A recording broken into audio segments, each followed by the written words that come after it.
आप सभी को मेरा नमस्कार। मेरा नाम है अभिषेक कुमार है। स्वागत है आपका मैथ्स मेनिया पे। तो आज हम लोग कोऑर्डिनेट ज्योमेट्री पढ़ने वाले हैं और बिल्कुल ही एग्जाम ओरिएंटेड पढ़ेंगे। और मैं आपको इतना पढ़ा दूंगा कि अभी जो सीएचएसएल प्री में जितने भी क्वेश्चंस आए हैं उनको आप इजीली कर लोगे। साथ में सीजीएल मेंस में जितने भी पीवाईक्यूज हैं सीजीएल मेंस के, उसको भी आप इजीली कर लोगे। तो शुरू करते हैं बिना किसी टाइम को वेस्ट किए। सबसे पहले हम सीखेंगे कि जो कोऑर्डिनेट्स होते हैं उनको हम प्लॉट कैसे करते हैं ग्राफ पे। जैसे यहाँ पे मुझे 4,3 दिया है, तो पहली बात ये समझो ना कि ये जो होता है ये x होता है और ये आपका y होता है। तो यहाँ पे x है 4, तो x है 4 आपका यहाँ पे, y है 3 आपका यहाँ पे। तो ये वाला जो पॉइंट हो गया, तो ये जो वाला जो पॉइंट हो गया यहाँ पे आप देखो x की वैल्यू 4 है और y की वैल्यू 3 है इस पॉइंट पे। तो ये आपका हो गया 4,3। ऐसे मुझे x पे -3 जाना है और y पे 2 जाना है। तो x का -3 ये है, y का 2 ये है। तो जो ये वाला पॉइंट है ये वाला, ये आपका है -3,2। आप देखो ना यहाँ पे x की वैल्यू क्या है, -3 है, और y की वैल्यू क्या है, 2 है। ऐसे मुझे -1, -4 पे जाना है। तो -1 आपका ये हो गया और -4 आपका ये हो गया। तो ये वाला जो पॉइंट है ये आपका -1, -4 है। साथ में 3,2 पे देखो, 3 आपका ये हो गया, 2 आपका ये हो गया, 3, -2 है, सॉरी। तो ये आपका 3, -2 हो गया। देखो यहाँ पे आपकी x की वैल्यू 3 है और y की वैल्यू देखो यहाँ पे -2 है। तो ये ऐसे आप पॉइंट्स को प्लॉट करते हो। ये आपका फर्स्ट क्वाड्रेंट होता है, ये आपका सेकंड क्वाड्रेंट है, ये आपका थर्ड क्वाड्रेंट है और ये आपका फोर्थ क्वाड्रेंट है। तो अगर मैं आपसे कोई भी पॉइंट पूछूं, और यहाँ पे वैसे दिया भी है कि अगर एक्स वाई है तो फर्स्ट क्वाड्रेंट में होगा, -xy है तो सेकंड क्वाड्रेंट में होगा, और ऐसे ही थर्ड क्वाड्रेंट और फोर्थ क्वाड्रेंट में। ऐसे ही पूछ सकता है, कोई पॉइंट है पूछ लेगा कौन से क्वाड्रेंट में लाई करेगा, तो वो भी आप इजीली बता सकते हो।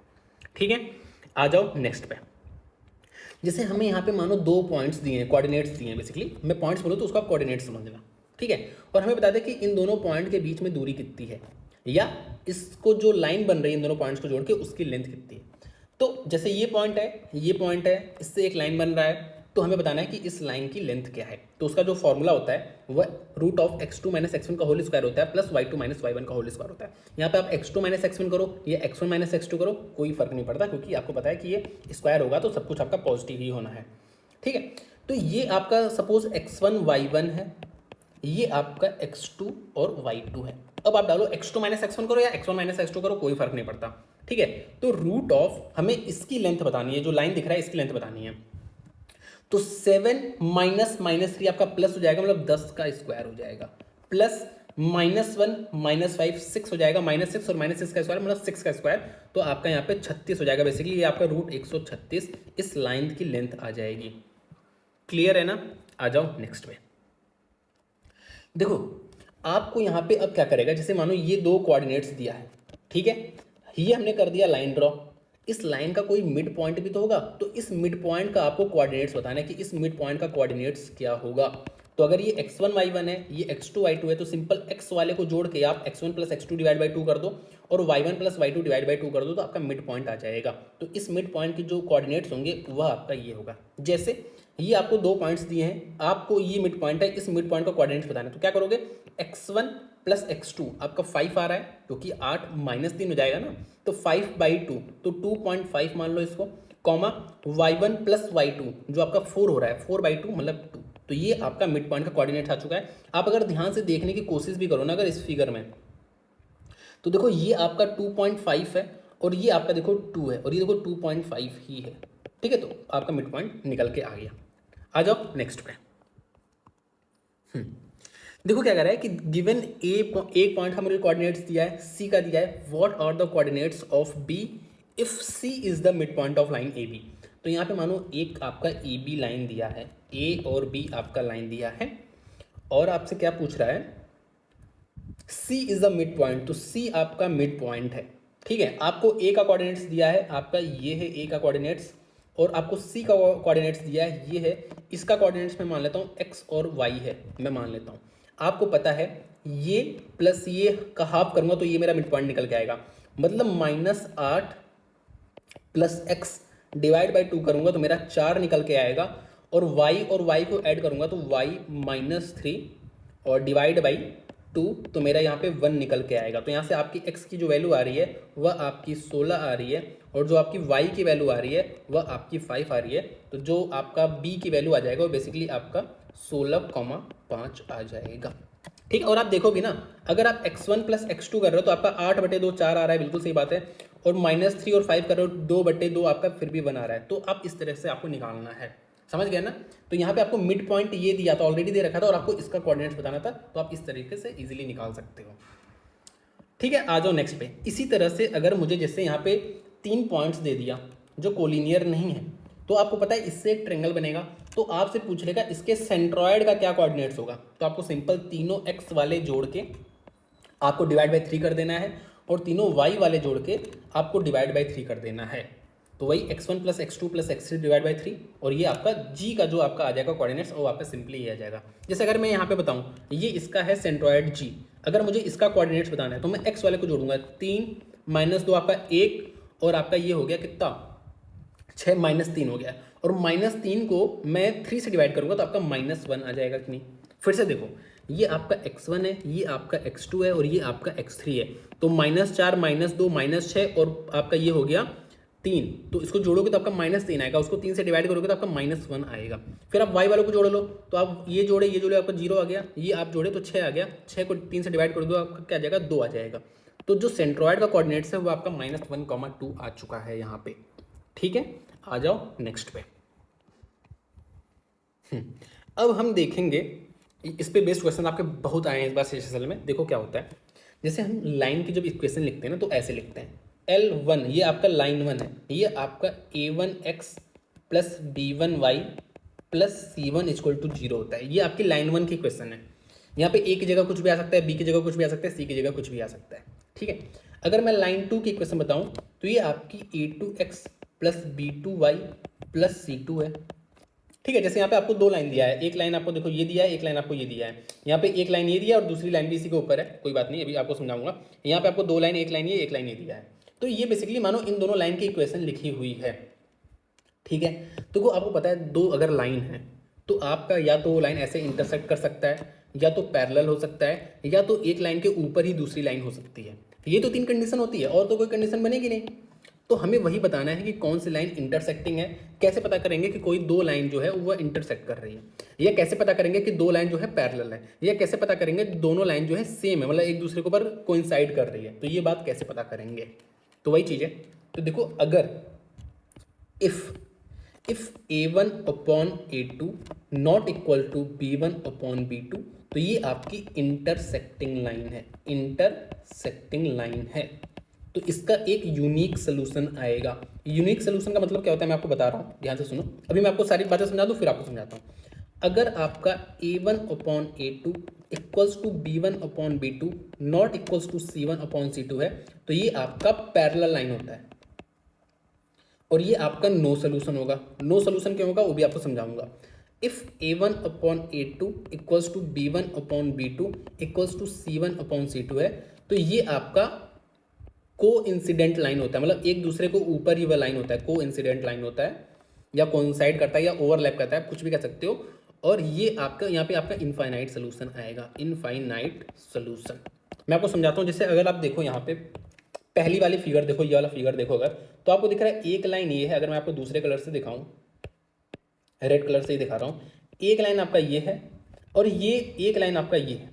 ठीक है, तो आपको दिख रहा होगा ये यहाँ पे इंटरसेक्ट कर रहा है यहाँ पे, और यही इसका सोल्यूशन है। सोल्यूशन का मतलब ये जो पॉइंट है ना, ये इस लाइन को भी सेटिस्फाई कर रहा है और इस लाइन की इक्वेशन को भी सेटिस्फाई कर रहा है। इस वजह से यहाँ पे एक सोल्यूशन आएगा, मतलब यह इस सोल्यूशन जो है ना, यहाँ पे x, y की कुछ वैल्यू आएगी, वही इसका सोल्यूशन रहेगा।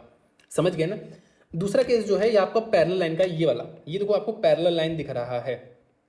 ठीक है, तो आपको पता है ये दोनों लाइन कहीं पे भी इंटरसेक्ट नहीं करेगा, मतलब ऐसा कोई भी पॉइंट नहीं है जो दोनों लाइन की इक्वेशन को सेटिस्फाई करे। देखो कोई भी, मानो अगर कोई पॉइंट, जैसे ये अगर कोई पॉइंट है ना, अगर इस लाइन की इक्वेशन को सेटिस्फाई कर रहा है, मतलब अगर मैं इस लाइन की इक्वेशन में इस पॉइंट को डाल दूं, जैसे यहाँ पे अगर डाल दूं इस पॉइंट को, तो ये इस लाइन की इक्वेशन को सेटिस्फाई करेगा।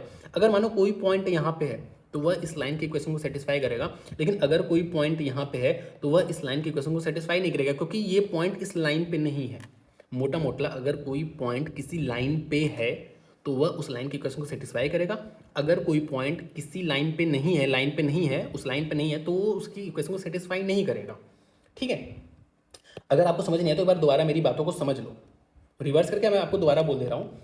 कोई भी लाइन, कोई भी कोऑर्डिनेट्स किसी लाइन को तभी सेटिस्फाई करेगा जब वह उस लाइन पे होगा। जैसे अगर मैं बात करूँ यहाँ पे, ये देखो आपको यहाँ पे दो लाइन दिख रही है, एक लाइन ये है, एक लाइन ये है, तो ये जो पॉइंट है यहाँ पे, ये दोनों ही लाइन पे आ रहा है, समझ रहे हो? तो ये दोनों ही लाइन के इक्वेशन को सेटिस्फाई करेगा, मतलब यहाँ पे यूनिक सोल्यूशन आएगा, यहाँ पे एक सिंगल सोल्यूशन आएगा, वो ये वाला पॉइंट जहाँ पे वो दोनों लाइन इंटरसेक्ट कर रही है।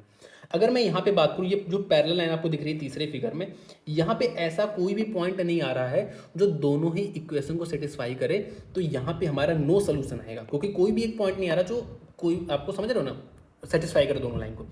अब यहाँ पे ना दो लाइनें दोनों एक दूसरे के ऊपर चिपकी हुई हैं, समझ रहे हो? जैसे ये दोनों लाइन एक दूसरे के ऊपर है, कोइंसाइड कर रही है, तो यहाँ पे ना देखो ये पॉइंट, ये भी दोनों लाइन पे आ रहा है, ये पॉइंट भी दोनों लाइन पे आ रहा है, ये भी पॉइंट दोनों लाइन पे आ रहा है, ये भी पॉइंट दोनों लाइन पे आ रहा है, ये भी पॉइंट, मतलब यहाँ पे इनफाइनाइट पॉइंट्स हैं जो दोनों लाइन पे आ रहे हैं, सारे ही पॉइंट्स आपके दोनों ही लाइन पे आ रहे हैं, क्योंकि दोनों ही कोइंसाइड है, इस वजह से यहाँ पे आपका इनफाइनाइट सोल्यूशन आया है। ये A1 A2 क्या है? ये आपका A1 है, ये आपका A2 है, ये आपका B1 है, ये आपका B2 है, ये आपका C1 है, ये आपका C2 है। तो वही चीज़ मैंने यहाँ पे लिखी है कि अगर A1 upon A2 not equal to B1 upon B2 है, तो यहाँ पे इंटरसेक्टिंग लाइन होगा। इंटरसेक्टिंग वाला ये पहला वाला केस है, और यहाँ पे इंटरसेक्टिंग लाइन है, इस वजह से यहाँ पे यूनिक सोल्यूशन आया है, एक सोल्यूशन आया है। ये सोल्यूशन निकालने के लिए क्या करते हैं, जैसे ये दो इक्वेशन दिया है ना, इन दोनों को ही हम सॉल्व कर लेते हैं। जैसे आपको पता है, जैसे मैंने दो इक्वेशन दिया, x+2y = 5, मानो x-3y = 6 दिया है, मान लो, ठीक है। तो इन दोनों को तो आप सॉल्व कर लेते हो ना, इन दोनों को सॉल्व करना तो आपको आता है। तो जो पॉइंट आपका यहाँ पे x की वैल्यू कुछ निकल के आएगी, y की वैल्यू कुछ निकल के आएगी, तो ये जो x, y कोऑर्डिनेट्स रहेगा वही आपका यूनिक सोल्यूशन रहेगा। इसको अभी हम देखेंगे थोड़ी देर बाद। तो यहाँ पे मोटा मोटा आपको समझ में आया। अब आ जाओ क्वेश्चंस करते हैं। देखो यहाँ पे क्या कह रहा है कि the graph of two linear equations, ये और ये क्या होंगे? तो आपको पता है ये आपका यहाँ पे 1 है, A1 की वैल्यू 1 है, और आपकी B1 की वैल्यू ये है, ये आपका A2 है, ये आपका B2 है। तो अगर मैं A1 अपॉन A2, अगर चलो मैं लिख दे रहा हूँ A1 अपॉन A2 और B1 अपॉन B2, हम देखेंगे कि क्या है। तो अगर A1 की बात करूँ तो A1 आपका यहाँ पे 1 है, तो 1/4, और यहाँ पे आपका B1 अपॉन B2 कह रहा है 2/8। 2/8 भी आपका क्या होता है, 1/4 ही आता है। तो ये तो A1 upon A2 = B1 upon B2 हो गया। लेकिन आप C1 अपॉन C2 भी देखोगे तो 15/13, तो वैसे -15/-13 लिखा, आपको पता है वो चला जाएगा, तो 15/13, तो ये इसके इक्वल नहीं है। तो आपको यहाँ से दिख रहा है कि A1 upon A2 = B1 upon B2 है, लेकिन not equals to C1 upon C2 है।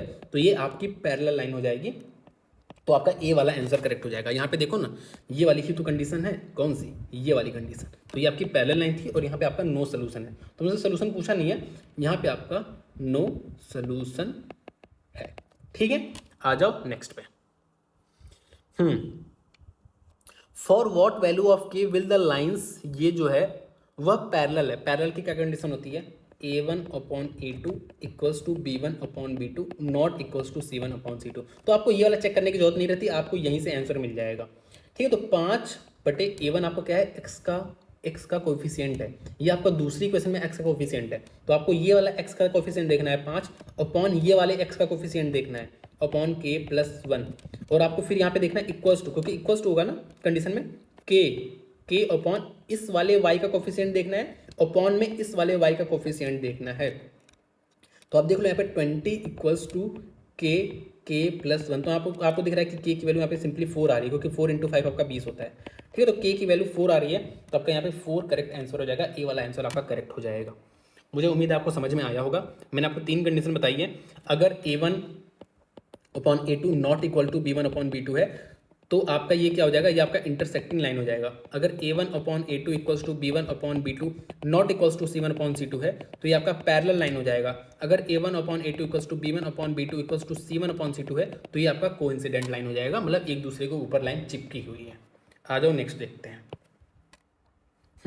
For what positive value of k do the following pair of linear equation have infinite many solution. Infinite many solution का क्या होता है, A1 upon A2 = B1 upon B2 equals to C1 upon C2। तो ये infinite solution क्या होता है, क्योंकि ये कोइंसिडेंट लाइन होती है, मतलब ये जो लाइन है इसी के ऊपर दूसरी लाइन भी है। तो देखो ये पॉइंट भी दोनों जगह कॉमन आ रहा है, दोनों लाइन को सेटिस्फाई करेगा, ये भी जो भी पॉइंट है, सारे पॉइंट्स आपको दोनों लाइन पे सेटिस्फाई करेंगे, इस वजह से इनफाइनाइट सोल्यूशन आता है। तो बस वही चीज लगा देते हैं। तो x का कोफिशिएंट, के बटे 12 इक्वल्स टू वाई का कोफिशिएंट 3/k। तो आपका यहीं से आंसर आ जाएगा, आपको ये करने की जरूरत नहीं है। तो आप देखो के स्क्वायर इक्वल टू 36, मतलब के की वैल्यू यहाँ पे सिंपली 6 आ जा रही है। तो आपका ए वाला आंसर करेक्ट हो जाएगा। ठीक है, आ जाओ नेक्स्ट पे।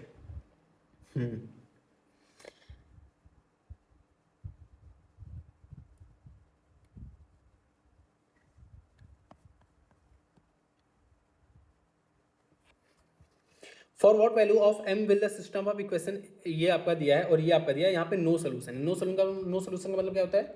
नो सोल्यूशन मतलब पैरेलल लाइंस। पैरेलल लाइंस मतलब a1/a2 equals to b1/b2 not equals to c1/c2। आपका आंसर यहीं से आ जाता है, सिर्फ समझ रहे हो ना। और आपके दिमाग में बात चल रही है ना, देखो अगर दो लाइन पैरेलल है तो कोई भी ऐसा पॉइंट नहीं होगा जो दोनों लाइन को सेटिस्फाई करे, इस वजह से नो सोल्यूशन होता है। तो आप इसको याद करने वाली चीज़ नहीं है, ये समझने वाली चीज़ है कि यहाँ पे आपका नो सोल्यूशन होगा। इसको रट्टा नहीं मारना है, क्योंकि कोई भी पॉइंट्स ऐसा नहीं है जो दोनों लाइन पे है। और इनफाइनाइट सोल्यूशन मतलब दोनों ओवरलैपिंग लाइन है, तभी सारे पॉइंट्स जो होते हैं इस पे वो दोनों ही इक्वेशन को सेटिस्फाई करेगा। इंटरसेक्टिंग लाइन में एक सिंगल पॉइंट ऐसा होता है जो दोनों लाइन को सेटिस्फाई करेगा, क्योंकि भाई एक सिंगल पॉइंट पे ही तो काटेगा ये।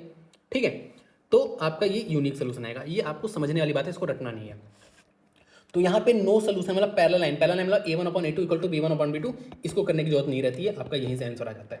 तो 18/7, ये क्यों कर रहा हूँ भाई? x का कोफिशिएंट लिखूंगा पहले इक्वल्स टू y का कोफिशिएंट -72/-m। तो यहाँ से आपका आ जाएगा, क्या आ जाएगा? 18 चौक और 7 चौक 28। तो m की वैल्यू आपकी सिंपली 28 आ जा रही है। क्लियर है ना बात? आ जाओ नेक्स्ट पे। नेक्स्ट क्वेश्चन देखो हमसे क्या पूछ रहा है कि if the point of intersection of line ये एंड ये लाइज ऑन इतना, what is the value of की। तो मैं आपको सबसे पहले एक बात फिर से समझा दे रहा हूँ। जैसे मान लो यहाँ पे कोई भी लाइन है, ठीक है, मान लेता हूँ इस लाइन की इक्वेशन x + y = 2 है। इस लाइन की जो इक्वेशन है x + y = 2 है। तो मानो अगर ये जो पॉइंट है ना, ये इस वाली लाइन को सेटिस्फाई करना चाहिए, क्योंकि भाई इस लाइन पे ही तो ये पॉइंट है। मान लेता हूँ इस पॉइंट का जो कोऑर्डिनेट्स है 1,1, तो आपको दिख रहा है ये क्या है? ये भाई ये x है और ये y है। और आप देखो अगर x की वैल्यू 1 डालो और y की वैल्यू 1 डालो तो 2 आ रहा है, मतलब ये पॉइंट सेटिस्फाई कर रहा है। ऐसे मैं पॉइंट्स निकाल भी सकता हूँ। जैसे अगर मैं y की वैल्यू 3 मान लूँ, ठीक, तो आपको पता है x की वैल्यू -1 आ जाएगी। तो जो -1,3 होगा वह इस लाइन पे ही कहीं ना कहीं होगा। ठीक है, या अगर मैं मान लूँ यहाँ पे अगर कोई पॉइंट है, मान लो 2,0 है, तो मतलब x की वैल्यू 2 है, y की वैल्यू 0 है। तो अगर मैं यहाँ पे डालूँ 2 और यहाँ पे डालूँ 0, तो आप इसको सेटिस्फाई कर रहा है कि नहीं? सेटिस्फाई कर रहा है, क्योंकि भाई इसी पॉइंट पे तो सेटिस्फाई करेगा। मान लो अगर जैसे मैं 3,1 डाल दूँ, तो ये x की वैल्यू है, ये y की वैल्यू है। ठीक है, तो अगर मैं x की वैल्यू 3 डालूँ और y की वैल्यू 1 डालूँ, तो आपका 4 आ रहा है, लेकिन 4 नॉट इक्वल टू 2 है। तो मतलब ये जो लाइन है, ये जो पॉइंट है, वो आपका इस लाइन पे लाई नहीं करेगा। समझ गए ना बात? अब आओ इसको करते हैं। जैसे यहाँ पे हमसे कह रहा है कि दो लाइंस हैं, ये एक लाइन है और एक ये लाइन है। तो ये आपका पॉइंट ऑफ इंटरसेक्शन, इसका जो पॉइंट ऑफ इंटरसेक्शन है, तो पहले मुझे निकालना पड़ेगा कि इनका पॉइंट ऑफ इंटरसेक्शन क्या है। जैसे मानो ये एक लाइन है और ये एक लाइन है, तो देखो इनका सोल्यूशन वही होगा जो दोनों ही लाइन पे आ रहा है। तो जो ये वाला पॉइंट है, ये दोनों ही लाइन पे आ रहा है। तो ये पॉइंट कैसे निकालते हैं? तो जैसे यहाँ पे हमें एक इक्वेशन दिया है और यहाँ पे दूसरा इक्वेशन दिया है, तो सिंपली जैसे दो इक्वेशन को आप सॉल्व नहीं करते हो वैसे ही सॉल्व कर लो। तो यहाँ पे x की वैल्यू आ जाएगी कुछ और y की वैल्यू कुछ आ जाएगी, तो वही ये पॉइंट हो जाएगा। जैसे अगर मैं बात करूँ, इसको सॉल्व करूँ, तो यहाँ पे जो x की वैल्यू आ रही है वह 1 आ रही है। ठीक है, 3x = 3 1 आ गया, और ये 1 आप डाल दो कहीं पे, यहाँ पे डाल दे रहा हो, तो y की वैल्यू आपकी 1 आ जा रही है। तो ये जो पॉइंट ऑफ इंटरसेक्शन है ये आपका 1,1 है। और ये ऐसे निकालते हैं पॉइंट ऑफ इंटरसेक्शन। तो ये जो पॉइंट है ये दोनों ही इक्वेशन को सेटिस्फाई करेगा। जैसे अगर मैं आपको दिखा भी दूं, 1,1 आप यहाँ पे डालो, 1 1 आपका 2 होता है, बिल्कुल सही बात है। और यहाँ पे आप 1 डालो, ये आपका x है, ये आपका y है, इतना तो आपको पता चल गया होगा। तो यहाँ पे 2 आ जाएगा और -1 कर दूँ तो देखो 1 आ रहा है, मतलब दोनों ही लाइन को सेटिस्फाई कर रहा है ये पॉइंट। अब आपसे कह रहा है कि एक तीसरी लाइन है ना, देखो ये the point of intersection of the line, मतलब इन दोनों लाइन का जो पॉइंट ऑफ इंटरसेक्शन है, जो 1,1 आ रहा है आपका, वह इस लाइन पे भी लाई कर रहा है। मतलब 1,1 जो है इस लाइन पे भी आ रहा है, तो इस इक्वेशन को सेटिस्फाई करेगा कि नहीं? और आपको पता है ये x की वैल्यू है और ये y की वैल्यू है, तो आप इस इक्वेशन में और x और y की वैल्यू डाल दो, तो आपका kx + 5 है।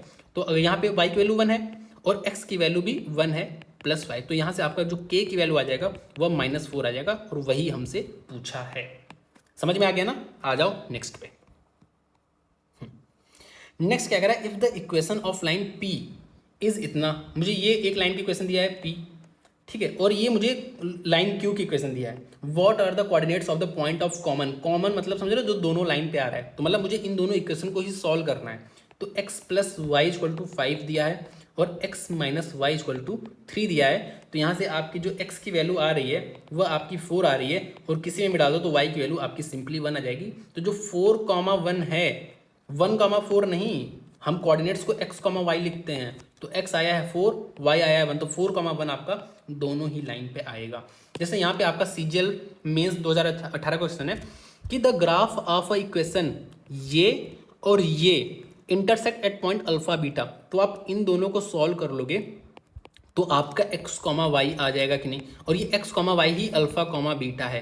ठीक है, मतलब अल्फा की वैल्यू x है, बीटा की वैल्यू आपकी y है। तो आप वही अल्फा की वैल्यू यहाँ पे डाल दो, बीटा की वैल्यू यहाँ पे डाल दो। आपको ये पूछा है, जैसे मान लो यहाँ पे मेरा x ये 4,1 आया है, तो आपसे पूछ ले कि 4x प्लस वाई की वैल्यू बता दो।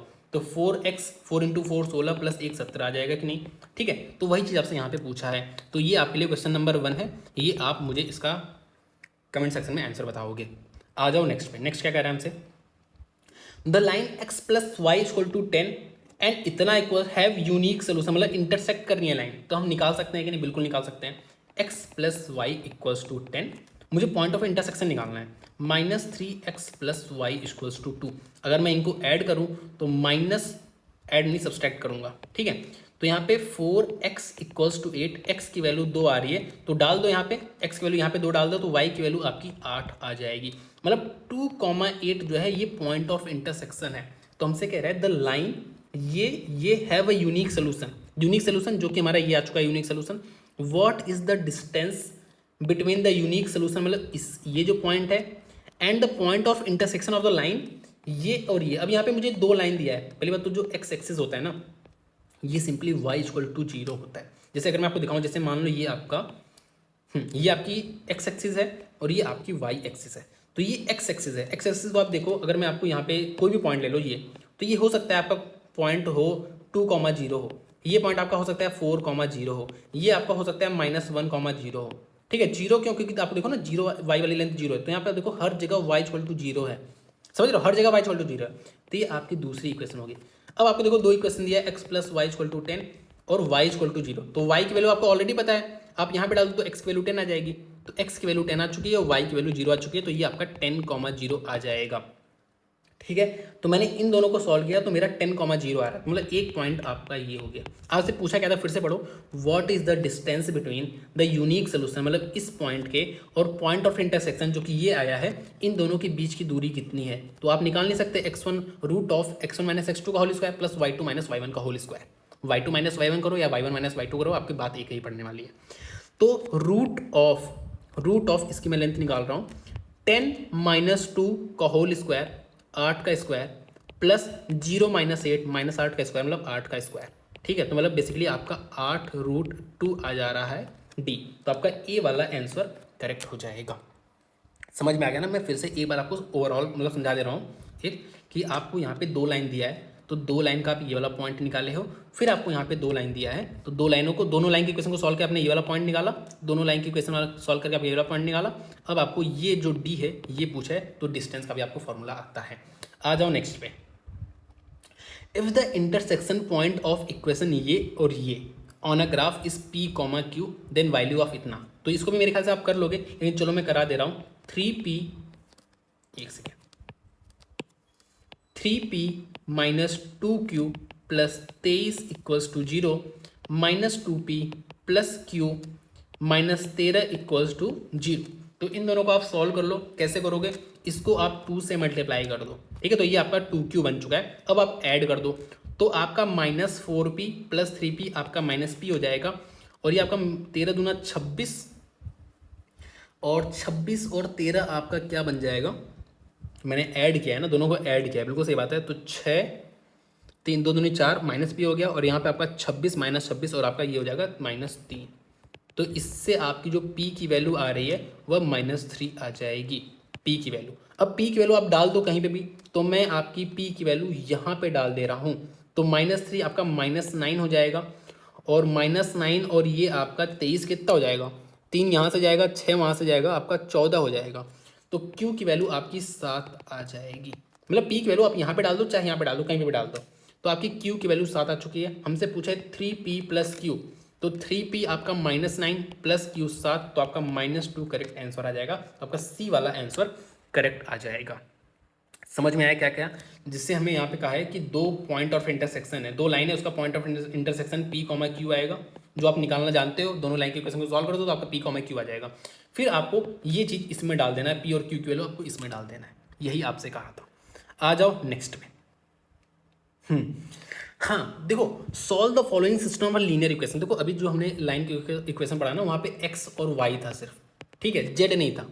तो ये आपका 2D प्लेन की इक्वेशन थी, 2D प्लेन की, ठीक है।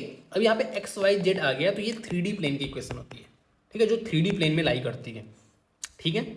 आ जाओ, तो इसमें हमें क्या बताना है, देखो यहाँ पे हमें बताना है कि ये 3 लाइन है, जैसे ये मानो एक लाइन हो गई, ये दूसरी लाइन हो गई, ये तीसरी लाइन हो गई। तो ये एक पॉइंट ऐसा है जो इनका इंटरसेक्शन पॉइंट है, तो हमें ये पॉइंट ही बताना है, मतलब मुझे इन तीनों इक्वेशन को सॉल्व करना है। लेकिन मुझे एक बात ये पता है, मान लो इसका आंसर ये आता 7 5 3 आता, तो मान लो ये जो पॉइंट आया है ये 7 5 3 आता है, तो ये इस लाइन को भी सेटिस्फाई करता, इस लाइन को भी सेटिस्फाई करता, इस लाइन को भी सेटिस्फाई करता। तो मैं ये 7 5 3 को मैं डाल देता हूँ यहाँ पे। जैसे अगर मैं यहाँ पे डाला 7 5 3, ठीक है, तो ये आपका 15 = 15 आ रहा है, मतलब बिल्कुल सही बात है। लेकिन आपको एक बात पता है, जैसे मैंने अभी एक लाइन ही चेक किया, जैसे मान लो मैंने सिर्फ ये वाली लाइन चेक की है, ठीक है, तो 7 5 3 मान लो सेटिस्फाई करा, तो 7 5 3 आपका यहाँ पे भी आ सकता है, यहाँ पे भी आ सकता है, यहाँ पे भी आ सकता है, यहाँ पे भी आ सकता है, यहाँ पे भी आ सकता है। लेकिन अगर ये पॉइंट इस लाइन को भी सेटिस्फाई कर देगा तो मुझे पता है फिर ये पॉइंट आपका यहीं पे ही आ जाएगा, क्योंकि भाई इस लाइन को भी सेटिस्फाई कर रहा है, इसको भी सेटिस्फाई कर रहा है, तो आपका यहीं पे तो होना चाहिए, ठीक है। तो सबसे पहले तो ये जो पॉइंट्स हैं हम देखेंगे कि यह क्या पहली वाली लाइन को सेटिस्फाई करने की नहीं, तो ये वाला पॉइंट सेटिस्फाई कर रहा है, पहला वाला जो है सेटिस्फाई कर रहा है। दूसरा वाला देखो 2 5 3, 2 5 3 डालोगे आप तो आपका 5 3 8 तो 10 सेटिस्फाई नहीं करेगा। तो अगर कोई पॉइंट, जैसे अगर यहाँ पे देखो कोई पॉइंट ऐसा है जो इस वाली लाइन पे, जो रेड वाली लाइन है इस पे ही अगर नहीं आ रहा, तो क्या वह यहाँ पे आएगा? नहीं आएगा भाई। जब वो पॉइंट इस लाइन पे ही नहीं आ रहा तो इस पॉइंट पे आने की चांसेस ही नहीं है फिर, ठीक है। तो ये आपका गलत हो गया। ऐसे आप 7 3 10 2 12 करोगे तो आपका ये भी नहीं आएगा, और ये आपका 7 5 12 1 13 ये भी नहीं आ रहा है, क्योंकि ये इस वाली लाइन को सेटिस्फाई ही नहीं कर रहा। तो जब ये तीनों पॉइंट्स इस वाली लाइन, जो रेड कलर वाली लाइन है, इस पे ही नहीं आ रहा, तो ये वाला पॉइंट तो दूर की बात है। तो आपका एक ही आंसर बचा, तो ये पॉइंट जो होगा ये तीनों लाइन पे आएगा। क्यों? क्योंकि एक ही ऑप्शन आपके पास बचा है। आप यहाँ पे भी डाल के देख लो, आपका सेटिस्फाई हो जाएगा, यहाँ पे भी डाल के देखो सेटिस्फाई हो जाएगा। जैसे अगर मैं यहाँ पे डालूँ तो 7 - 5 - 3 है, तो आपको दिख रहा है -1 आ रहा है, बिल्कुल सही बात है। तो मतलब इस पर भी सेटिस्फाई कर रहा है, यहाँ पे भी डालो सेटिस्फाई कर रहा है। तो वही चीज़ है ना, यहाँ पे हमारे पास एक ही ऑप्शन बचा, क्योंकि बाकी तीनों लाइन तो इस लाइन पे ही नहीं आ रहे, तो बाकी कहाँ पे आएंगे? तो आपका यहाँ पे सिर्फ डायरेक्ट एक आंसर आ जाएगा, ठीक है। अगर मानो, जैसे मान लेता हूँ मैं, जैसे अगर मैं आपको फिर समझा रहा हूँ, ठीक है, समझा नहीं रहा हूँ, मैं आपको बता रहा हूँ। मान लो अगर ये वाला लाइन भी इसको सेटिस्फाई कर देता, ये वाले पॉइंट्स भी इसको सेटिस्फाई कर देता, फिर आपको यहाँ पे भी, इस पे भी चेक करना पड़ता, इस पे भी चेक करना पड़ता। जो तीनों पॉइंट्स तीनों को सेटिस्फाई करते हैं वही आपका आंसर होता। लेकिन यहाँ पे क्या हुआ, यहाँ पे ऐसे 3 लाइन दिया है, तो मैंने सिर्फ इस वाली लाइन पे चेक किया कि ये वाला पॉइंट जो है आ रहा है, पहला वाला पॉइंट आ रहा था, दूसरा भी नहीं आ रहा है, तीसरा भी नहीं आ रहा, चौथा भी नहीं आ रहा, ठीक है। तो जब ये इस लाइन पे ही नहीं आ रहा तो यहाँ पे कैसे खाक आएगा? तो वही चीज़ है। तो आपका सिर्फ पहला वाला आंसर सही हो जाएगा, बाकी सारे तो चांस ही नहीं है। आ जाओ नेक्स्ट पे। अब नेक्स्ट हमसे कहता है, जैसे मान लो यहाँ पे कोई लाइन है, स्ट्रेट लाइन है, इस लाइन की कुछ इक्वेशन होगा। मान लेता हूँ a1x + b1y + c1 = 0 होगा इस लाइन की इक्वेशन। मैंने कहा भाई ये एक कोऑर्डिनेट्स दिया है, हमें बताना है कि इस कोऑर्डिनेट्स से इस लाइन की दूरी कितनी है। जो दूरी होती है ना, उसका मतलब होता है कि परपेंडिकुलर डिस्टेंस कितना है। आपसे परपेंडिकुलर डिस्टेंस नहीं बोलेगा, आपसे बोलेगा सिर्फ दूरी बता दो, तो दूरी भी आपकी परपेंडिकुलर डिस्टेंस ही होती है, ठीक है। तो ये कैसे निकालेंगे? तो हमें पता है ये आपका x1, y1 कुछ पॉइंट्स दिया होगा कि नहीं? बिल्कुल दिया होगा। तो आपको ये x1 और y1 की वैल्यू इसमें डाल देनी है, यहाँ पे x और y की जगह, ठीक है। और अपॉन में √(a² + b² कर देना है। जैसे आपको ये फॉर्मूला पता है, मैं आपको करके बताता हूँ कि कैसे करते हैं। तो हमें ये इक्वेशन दिया है, जैसे ये इक्वेशन दिया और हमसे बोल दे कि भाई 2, 3 की दूरी बता दो इस वाले पॉइंट से, तो आप क्या करोगे? x और y की जगह 2 और 3 डाल दोगे, मतलब यहाँ पे 2 डाल दोगे, यहाँ पे 3 डाल दोगे, और अपॉन में a², a क्या है? x का कोफिशिएंट, मतलब 6 का स्क्वायर प्लस y का कोफिशिएंट 8 का स्क्वायर, ये कर दोगे तो आपकी परपेंडिकुलर डिस्टेंस निकल के आ जाएगी। तो हमसे क्या पूछा है देखते हैं। यहाँ पे आपसे पूछा है कि the perpendicular length from the origin, मतलब 0,0 से इसकी दूरी बतानी है। तो मैंने क्या कहा, ये 0,0 आप एक्स और वाई की जगह डाल दो, तो आपका यहाँ पे 0 प्लस आपका आ जाएगा 0 माइनस 48। डिवाइड में क्या करना है, root of A square plus B square. A क्या है आपका, ए ये है और बी आपका ये है, मतलब 6 स्क्वायर प्लस 8 स्क्वायर, तो नीचे आपका 10 आ चुका है, ये आपका -4.8 आ जाएगा। लेकिन आपको पता है ये मॉड लेना है। मॉड क्यों लेना है, क्योंकि भाई जो लेंथ होती है माइनस में नहीं होती है, तो हमें यहाँ पे देखो मॉड भी लिया है, ठीक है, मॉड, क्योंकि हमें वैल्यू को पॉजिटिव लेना है। तो आपका 4.8 करेक्ट आंसर आ जाएगा, क्योंकि किसी भी लाइन की लेंथ जो होती है वो निगेटिव में नहीं होती है। समझ में आ गया ना। मैं आपको फिर से बता रहा हूँ फॉर्मूला। जैसे मानो कोई लाइन की इक्वेशन मुझे दिया है a1x plus b1y plus c1 equals to 0, और मुझे बताना है x1 y1 की दूरी बतानी है, इस कोऑर्डिनेट्स की दूरी बतानी है इस लाइन से। तो मैं क्या करूँगा, इस x की जगह x1 डाल दूंगा, इस y की जगह y1 डाल दूंगा, और इस c1 अपॉन इसका मॉडल ले लूंगा, क्योंकि हमें वैल्यू पॉजिटिव चाहिए, root of A square plus B square. ठीक है, ये थोड़ा कॉम्प्लेक्स लग रहा है, इसके थ्रू ज़्यादा आसान लगता है क्वेश्चंस के थ्रू, तो इस वजह से मैंने आपको करा दिया। जैसे यहाँ पे अगर देखो, कह रहा है if a circle who centre is इतना, ये मुझे सेंटर दिया है, टचेस द लाइन, इस लाइन को टच कर रहा है। देखो ये सर्कल है, अरे यार सर्कल कैसे बन गया, देखो ये आपका सर्कल है, ठीक है, और ये इस लाइन को टच कर रहा है, तो ये आपका जो लाइन है ना, ये टेंजेंट है। ये जो 4x plus 3y minus 7 equals to 0, ये आपका टेंजेंट है, और ये आपको सेंटर का पॉइंट दिया है 2,3, और आपको बताना है क्या, आपको रेडियस बताना है। तो मुझे अगर मैं इसको टच कर दूं, ये 90 डिग्री होगा कि नहीं, तो आप रेडियस निकाल सकते हो कि नहीं, मतलब इस पॉइंट से अगर आप इस लाइन के परपेंडिकुलर डिस्टेंस निकाल दो तो भी आपका रेडियस निकल जाएगा। कैसे करेंगे, ये 2,3 को इसमें डाल देंगे, तो 4 दूनी 8 प्लस 3 तिहाई 9 माइनस 7, डिवाइड में root of A square plus B square, मतलब 4 का स्क्वायर प्लस 3 का स्क्वायर, वैसे 5 होता है, लेकिन चलो लिख लो, मैंने लिख लिया है। तो हाँ, तो यहाँ से आपका बन रहा है क्या, 10 बन रहा है, 10/5 इक्वल्स टू 2 आपका रेडियस हो जाएगा 2 यूनिट्स। क्लियर है कि नहीं। मैं आपको फिर रिवाइज करा दे रहा हूँ, रिवाइज क्या कर रहा हूँ, छोड़ रहा हूँ। अब हमसे पूछता है कि हमें बताना है कि सर्कल की इक्वेशन क्या होती है, लाइन और स्फेयर की इक्वेशन क्या होती है। ठीक है, कैसे बताएंगे, देखो कोई भी पॉइंट है ना आपका सेंटर, देखो आपको ना जब भी सर्कल का इक्वेशन या स्फेयर का आपको इक्वेशन पूछेगा, तो आपको इनके सेंटर का कोऑर्डिनेट्स दिया रहेगा। जैसे इसके सेंटर का कोऑर्डिनेट्स आपको दे दिया a, b।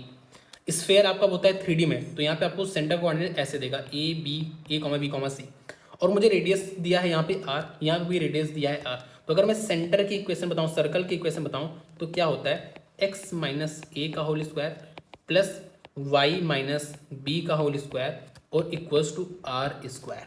आपका a, b क्या है, यहाँ पे सेंटर है, और r आपका रेडियस है। ऐसे यहाँ पे भी इसका सिमिलर जैसा ही होता है स्फेयर का, तो यहाँ पे x माइनस ए का whole square plus Y minus B का whole square plus Z minus c का whole square equals to are square होता है। समझ गए कि नहीं। और a, b, c क्या है, ये आपका कोऑर्डिनेट्स है सेंटर का, और r आपका रेडियस है। जैसे अगर मैं यहाँ पे बोलूँ, हमसे क्या कहा है, हमें सेंटर का क्या दिया है, कोऑर्डिनेट्स दिया है, रेडियस हमें दिया है 3, हमें बताना है स्फीयर का इक्वेशन। तो मैंने क्या बोला, x माइनस ए, तो यहाँ पे माइनस माइनस प्लस हो जाएगा, मतलब x प्लस 1 का whole square plus Y minus 2 का होल स्क्वायर, और आपका क्या है plus Z minus minus minus plus हो जाएगा, मतलब जेड प्लस 3 का होल स्क्वायर इक्वल्स टू 3 का स्क्वायर। ठीक है, तो एक बार निकाल देते हैं, तो आपका ये हो जाएगा एक्स स्क्वायर, और ये आपका, वैसे आप पता है यहाँ से ना आप डायरेक्ट आप x और y के इससे भी निकाल सकते हो, क्योंकि आपको पता है X square Y square Z square आएगा, यहाँ पे आपका आएगा 2x। ठीक है, यहाँ पे आपका आएगा 2x, बाकी कहीं पे x नहीं आ रहा, मतलब आपका इन दोनों ऑप्शन में से ही एक ऑप्शन होगा। यहाँ पे आपका आएगा -4y, क्योंकि -2a भी आएगा ना, तो -4y आएगा, तो -4y आपका यहाँ पे ही आया है, तो आपका यही वाला आंसर सही हो जाएगा। और आपको दिख रहा है यहाँ पे आपका क्या आ जाएगा, यहाँ पे आपका 6z आएगा, जो कि आ रहा है। ठीक है, तो आपको इसको खोल के पूरा इतना आपको लंबा प्रोसेस नहीं करना है। आ जाओ नेक्स्ट पे, देखो नेक्स्ट क्वेश्चन हमसे क्या पूछ रहा है कि the length of a portion of a straight line, हमें ये लाइन की क्वेश्चन दिया है, इंटरसेप्टेड बिटवीन द एक्सिस। अब ये इंटरसेप्टेड बिटवीन द एक्सिस क्या है, तो जैसे ये आपका कोऑर्डिनेट प्लेन है, ठीक है, मान लो कोई लाइन ऐसी गई है, तो ये एक्स एक्सिस को एक जगह काटेगी और वाई एक्सिस को भी एक ही जगह काटेगी। ठीक है, तो आपको ये वाला लेंथ बताना है, ये वाला लेंथ बताना है आपको। ठीक है, जैसे अगर मैं मान लूँ ये एक लाइन है, ये एक लाइन, तो आपको दिख रहा है ये एक्स एक्सिस को यहाँ पे काट रही है, वाई एक्सिस को यहाँ पे काट रही है, तो आपको ये वाली लेंथ जो है ना, ये वाली लेंथ आपको बतानी है। तो ये होता है कि इंटरसेप्टेड बिटवीन द एक्सिस, मतलब इस और इस पे आपको एक्सिस पे इंटरसेप्ट कर रही है और इसके बीच की आपको लेंथ बताना है। कैसे बताओगे? बहुत ही आसान है, मैं इसको ड्रॉ करके बताऊंगा, उसके बाद आपको ड्रॉ नहीं करना है। जैसे अगर मैं आपको दिखाया ना, यहाँ पे देखो, जैसे ये है, ये इंटरसेप्ट है, तो आपको दिख रहा है एक्स की वैल्यू ये अगर पता है और वाई की वैल्यू आपको ये पता है, मॉड लो, साइन को मत लो, तो आप x square plus Y square से root x square plus y Pythagoras से आप ये नहीं निकाल सकते हो? बिल्कुल निकाल सकते हो। जैसे मान लो अगर कोई और लाइन होती, जैसे मान लो ये लाइन होती, ये लाइन, तो यहाँ पे आपका क्या निकल के आता? ये आपका कुछ x कॉमा जीरो निकल के आता, ये आपका 0 कॉमा वाई निकल के आता, क्योंकि यहाँ पे आपका x जीरो है ना, तो ये है आपकी x लेंथ, ये है आपकी y लेंथ, तो आप root of X square plus Y square से ईजिली ये वाली लेंथ निकाल सकते थे, ये वाली लेंथ, ठीक है, पाइथागोरस से। तो वही चीज़ आपको यहाँ पे भी करना है। तो जैसे अगर मैं ड्रॉ करके बता रहा हूँ पहले वाला, उसके बाद आपको ड्रॉ करने की जरूरत नहीं है। जैसे यहाँ पे है ये लेंथ, ठीक है, मान लो ये लाइन की इक्वेशन कुछ ऐसी बनेगी, ठीक है, ठीक है, आपको चाहे जैसे बना दो, गलत बना दो तो भी आपका आंसर आ जाएगा। तो आपको अगर ये वाला पॉइंट निकालना है, ये वाला पॉइंट, तो आपको पता है यहाँ पे y इक्वल्स टू जीरो है, ये इस पॉइंट पे y जीरो है, आपको ये बात तो पता है। तो y को अगर यहाँ पे जीरो डाल दो तो आपका x की वैल्यू निकल के आ जाएगा, जो कि आपको दिख रहा है 12 निकल के आ रहा है, तो ये आपका 12,0 है। अरे यार, इस पॉइंट पे आपको भी पता है y की वैल्यू तो जीरो आपको पता ही है, x की वैल्यू नहीं पता है, x वैल्यू निकाल लो, तो यहाँ पे y डाल दो तो आपका x वैल्यू निकल के आ जाएगा। जैसे ही अगर इस पॉइंट की बात करूँ तो आपको पता है यहाँ पे x की वैल्यू जीरो है, क्योंकि ये y एक्सिस है तो x इक्वल टू जीरो होता है, तो यहाँ पे x की वैल्यू जीरो है, इसकी वैल्यू जीरो डाल दो तो आपका y की वैल्यू निकल के आ जाएगा कि नहीं? तो y की वैल्यू यहाँ से आपका 5 आ जाएगा, मतलब 0,5 आ जाएगा। अच्छा, ये 12,0 इसका मतलब समझते हो कि यहाँ पे x की वैल्यू 12, मतलब ये पूरा 12 है, और ऐसे यहाँ पे y की वैल्यू 5 है, ये पूरा 5 है, तो ये 12 है, ये 5 है, तो आपको पता है कि ये 13 हो जाएगा कि नहीं? इजीली हो जाएगा, तो यहाँ पे आपका 13 आंसर आ जाएगा। तो आपको ये ड्रॉ करने की जरूरत नहीं है। जैसे अगर मैं यहाँ पे बात करूँ, आपको बताना है, यहाँ पे भी आपको सेम चीज़ बताना है कि इंटरसेप्ट बताना है, पी क्यू पे इंटरसेप्ट करें तो आपको पी क्यू की लेंथ बताना है। तो आपको पता है ना कि ये एक्स एक्सिस पे काटेगा एक जगह और एक जगह वाई एक्सिस पे काटेगा, तो जहाँ पे ये एक्स एक्सिस पे काटेगा वहाँ पे वाई की वैल्यू जीरो होगी, तो वाई की वैल्यू जीरो रख दो तो एक्स की वैल्यू आपकी 21 आ जाएगी, एक्स की वैल्यू 21 आ जाएगी। और ऐसे जहाँ पे ये वाई एक्सिस को काटेगा वहाँ पे आपकी एक्स की वैल्यू जीरो हो जाएगी, तो एक्स की वैल्यू जीरो रख दो तो यहाँ पे वाई की वैल्यू आपकी क्या आ जाएगी? 20 आ जाएगी। तो जैसे अगर मैं आपको फिगर बना के दिखाऊँ तो कुछ ऐसा फिगर बनेगा, ये आपका कुछ 21 होगा, ये 20 होगा और ये आपका 21 होगा, तो ये आपका 29 आ जाएगा कि नहीं? समझ लो, तो ये आपका 29 आ जाएगा। तो आपको फिगर ड्रॉ करने की जरूरत नहीं है, आप ऐसे ही कर दोगे। तो इंटरसेप्ट बिटवीन द लाइन समझ में आया कि नहीं? ये आपका इंटरसेप्ट हो गया, ये और ये आपका इंटरसेप्ट है, और इसके बीच की दूरी आपसे पूछ रहा है, ठीक है। तो आप एक बार y की वैल्यू जीरो रखोगे तो y की वैल्यू जीरो रखोगे तो आपको ये निकल के आएगा, एक बार x की वैल्यू जीरो रखोगे तो आपका ये निकल के आएगा। साइन आपको नहीं लेना है, क्योंकि आपको साइन से मतलब नहीं है, और साइन ले भी लोगे तो भी क्या कर लोगे, उसका स्क्वायर करोगे तो पॉजिटिव बन जाएगा, उसका रूट कर देना है, तो आपका ऐसे आंसर आ जाएगा। आ जाओ नेक्स्ट पे। नेक्स्ट हम कुछ बातें समझ लेते हैं। जैसे मुझे यहाँ पे ये लाइन की इक्वेशन दिया है y इक्वल टू 3, ठीक है, मतलब y की वैल्यू हमेशा 3 हो। तो जैसे अगर मैं ये लाइन ड्रॉ करूँ, देखो ये लाइन, ठीक है, तो यहाँ पे y की वैल्यू हमेशा 3 है। जैसे अगर मैं बोलूँ ये पॉइंट कौन सा है, तो आप बताओगे सर ये -3, क्योंकि x का -3 है और y का 3 है, तो ये -3,3। अगर मैं बोलूँ ये वाला पॉइंट बता दो तो आपको दिख रहा है ये -5,3 है। अगर मैं बोलूँ ये वाला पॉइंट बता दो तो आप देखोगे 3,3 है। अगर मैं बोलूँ ये वाला पॉइंट बताओ तो आप बोलोगे सर ये 0,3 है। तो आप देख रहे होगे y की वैल्यू यहाँ पे भी 3, यहाँ पे भी 3, यहाँ पे भी 3, यहाँ पे 3, तो ये आपकी y इक्वल टू 3 लाइन की इक्वेशन दिया है। x इक्वल्स टू 0, तो x की वैल्यू हमेशा 0। तो अगर मैं आपको ये वाली लाइन दिखाऊं जो मैं हाईलाइटर से ड्रॉ कर रहा हूँ, ये वाली लाइन, ये वाली लाइन, तो यहाँ पे x की वैल्यू हमेशा 0। जैसे अगर मैं बोलूँ भाई ये वाला पॉइंट बता दो तो आप बोलोगे सर ये 0,5 है, तो देखो x की वैल्यू 0। अगर मैं ये बोलूँ तो ये होगा आपका 0,-2। जैसे अगर मैं ये वाली लाइन ड्रॉ कर देता, अगर आपको मैं दिखाऊँ, अगर मैं ये वाली लाइन ड्रॉ करूँ, जैसे ये वाली लाइन है, तो यहाँ पे क्या, यहाँ पे x की वैल्यू 0 है हर जगह। अगर मैं आपसे बोलूँ ये वाला पॉइंट मुझे बता दो, ये वाला पॉइंट, तो आप बोलोगे सर ये 3,0 है, तो आपको दिख रहा है यहाँ पे 3 है, यहाँ पे x की वैल्यू 3 है, मतलब ये x इक्वल टू 0 नहीं है। अगर मैं यहाँ पे बोलूँ तो आप बोलोगे सर ये -4,0 है। तो आपको एक बात दिख रही होगी, अगर मैं ये लाइन ड्रॉ करूँ तो -2,0, तो मैं यहाँ पे आपकी y की वैल्यू हर जगह 0, ये बात आपको दिख रहा है। तो ये जो लाइन की इक्वेशन है ये आपकी y इक्वल टू 0 लाइन की इक्वेशन है, ये आपकी इक्वेशन y इक्वल टू 3 है, ये आपकी इक्वेशन x इक्वल टू 0 है। आपसे कहा x इक्वल्स टू -3, तो अगर मैं आपको ब्लू कलर से दिखाऊं, ब्लू कलर से, तो हमें बताना है x इक्वल्स टू -3। तो जो ये वाली आपकी लाइन है, ये वाली जो मैं ड्रॉ कर रहा हूँ, ये आपकी x इक्वल्स टू -3 है, क्योंकि यहाँ पे x की वैल्यू हमेशा -3 है। ठीक है, ये आपका x इक्वल्स टू -3 की इक्वेशन है। अब हमसे पूछा गया था CGL मेंस 2021 में कि the graph of equation x equals to a, मतलब x की वैल्यू a है, तो मान लो तो a कोई भी वैल्यू हो सकती है, x इक्वल टू 2 हो सकता है, या x इक्वल टू 3 हो सकता है, या x इक्वल्स टू -3 ही हो सकता है। मान लो यही आपका x इक्वल्स टू a है, ठीक है, और a आपका 0 नहीं है। इज ए वह क्या है, वह आपकी क्या पैरेलल टू x एक्सिस है? क्या ये लाइन आपकी पैरेलल टू x एक्सिस है? अरे यार, x एक्सिस तो आपका ये है, ये जो लाइन आपको दिख रही है ये आपकी x एक्सिस है, ये वाली लाइन जो है ये आपकी x एक्सिस है, तो ये तो इसके पैरेलल थोड़ी है, इसके परपेंडिकुलर है। Line parallel to y axis, क्या y एक्सिस के पैरेलल है? जो ये ग्रीन वाली लाइन है ना, ये y एक्सिस है।